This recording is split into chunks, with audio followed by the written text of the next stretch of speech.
Assalamualaikum warahmatullahi wabarakatuh. Waalaikumsalam warahmatullahi wabarakatuh. Selamat siang ibu-ibu.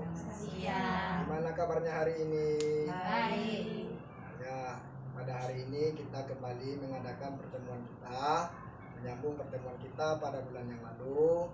Pada hari ini kita akan coba melanjutkan sesi yang ke-10, yaitunya manfaat bantuan sosial dalam pemenuhan gizi anak usia dini dan ibu. Nah, jadi pada bulan yang lalu kita sudah mempelajari sesi yang ke-9, yaitunya mendukung pemberian stimulasi pada anak usia 6 tahun. Sudah dipraktekkan ibu-ibu? Sudah. Nah, apa contohnya? Yuk coba Bu Weti.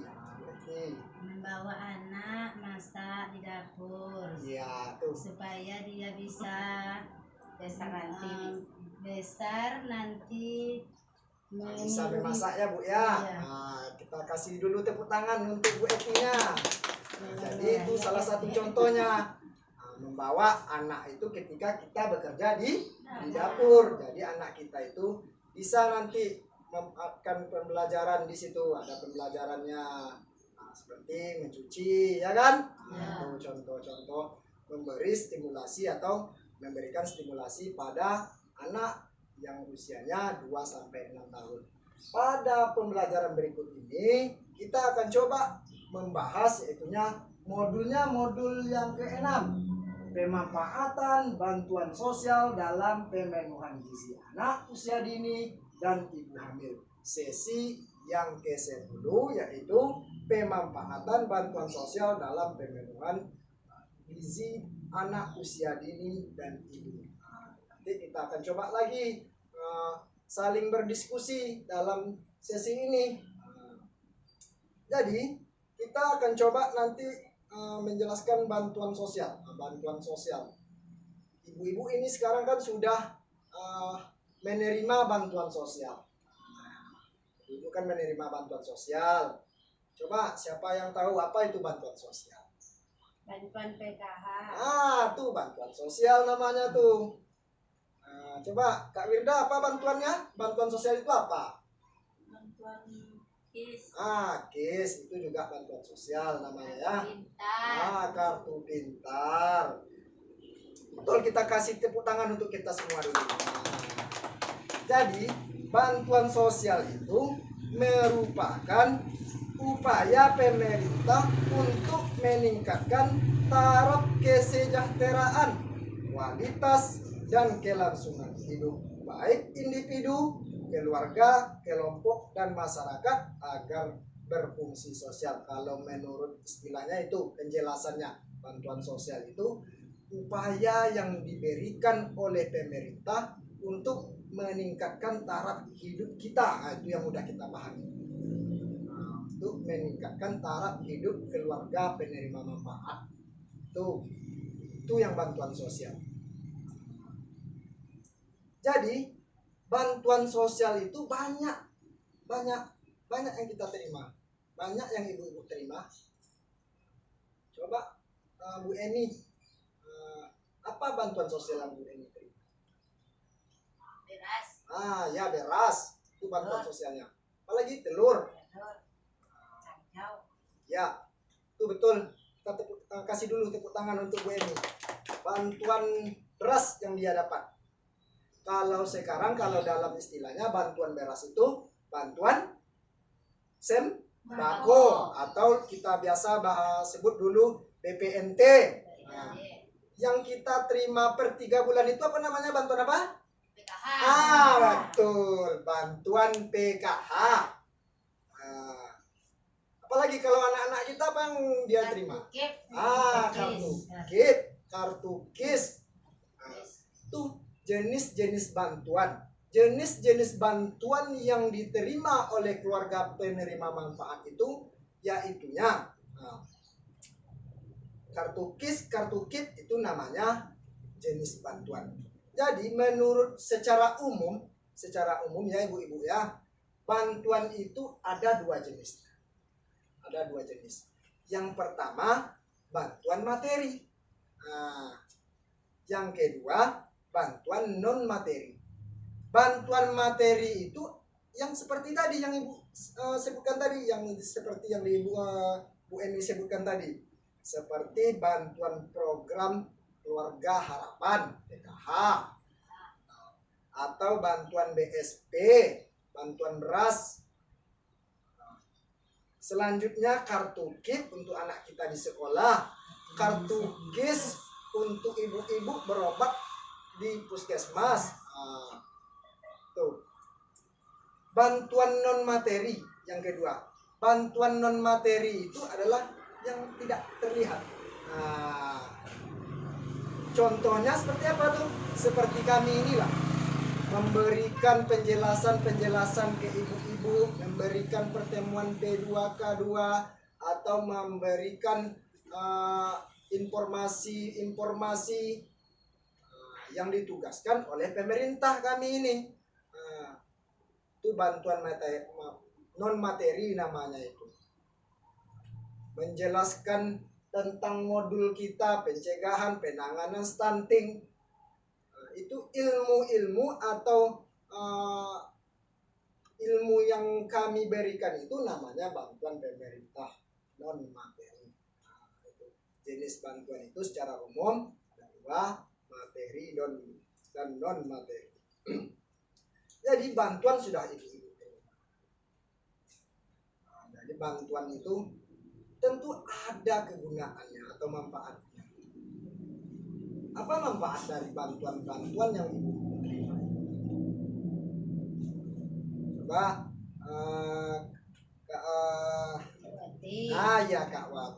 Kak Wati, manfaat bantuan PKH itu apa? Kak Wati? Beli baju anak sekolah. Iya, betul. Apa lagi? Beli buku untuk anak kita di sekolah ya Kak ya.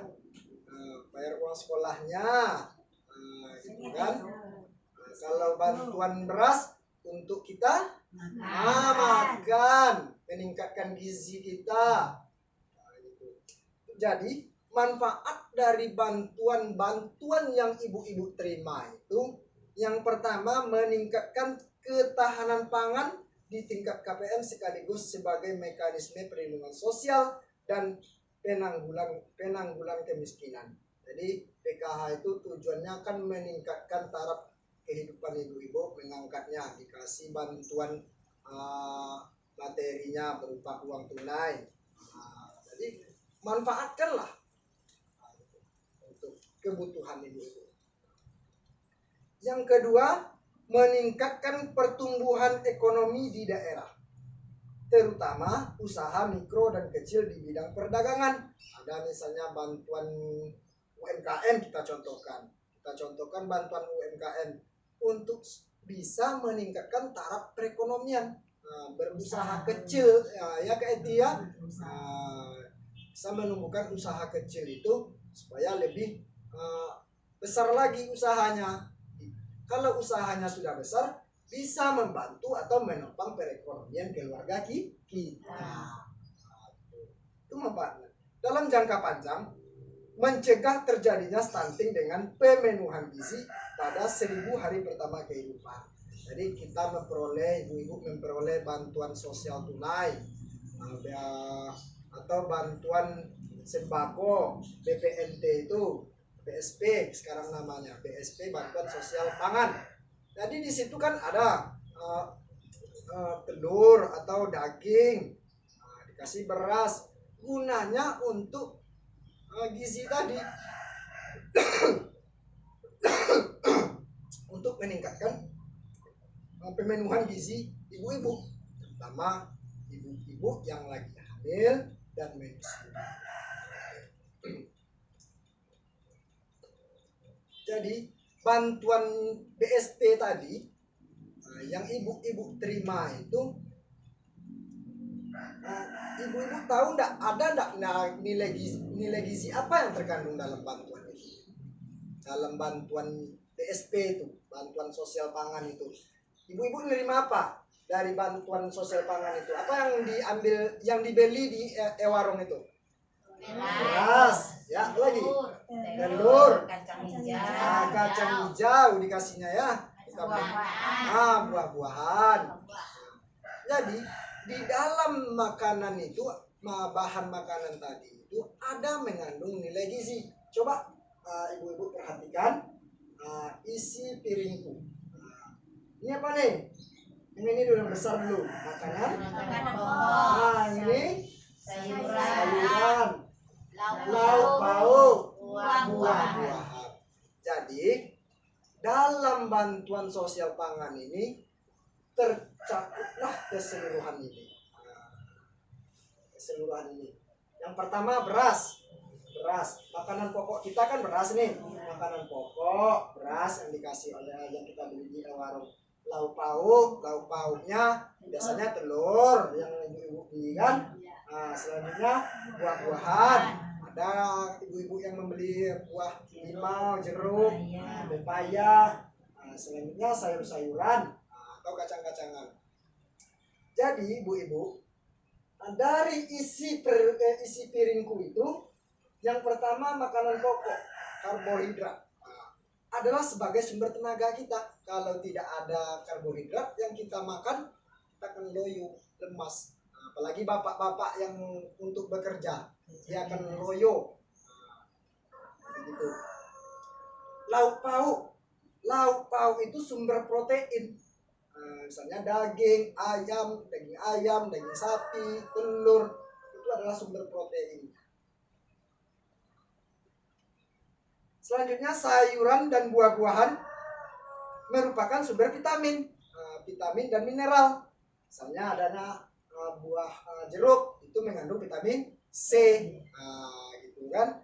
Ada sayur bayamnya, sayur bayam itu kalau vitamin A, itu bisa menambah darah. Itu dalam keseluruhan itu harus ada. Dalam isi piring kita makan itu seharusnya harus ada sih untuk pemenuhan gizi. Dari yang kita peroleh tadi, yang diberikan bantuan oleh pemerintah itu, di sekitaran kita ini juga banyak makanan-makanan yang mengandung nilai-nilai gizi. Contohnya apa? Coba Bu, ini salah satu contoh yang ada makanan yang bisa kita masak. Sayur kangkung. Sayur kangkung. Apa lagi? Sayur bayam. Bayam.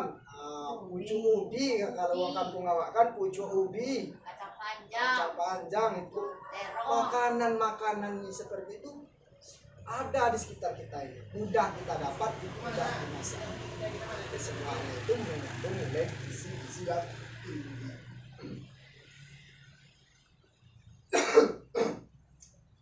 Gizi seimbang adalah susunan pangan sehari-hari yang mengandung zat gizi dalam jenis dan jumlah yang sesuai dengan kebutuhan tubuh, dengan memperhatikan prinsip keanekaragaman pangan, aktivitas fisik, perilaku hidup bersih, dan memantau berat badan secara teratur dalam rangka mempertahankan berat badan normal untuk mencegah masalah gizi. Jadi yang kita makan itu harus sesuai dengan gizi yang seimbang. Harus kita makan ini, harus kita lakukan olahraga seperti ini. Jadi menghindari supaya lemak-lemak dalam tubuh kita itu jangan terlalu menumpuk, atau kolesterolnya jangan terlalu tinggi. Harus kita pantau. Jadi ibu-ibu, selanjutnya nanti kita akan coba langsung mempraktekkan bagaimana caranya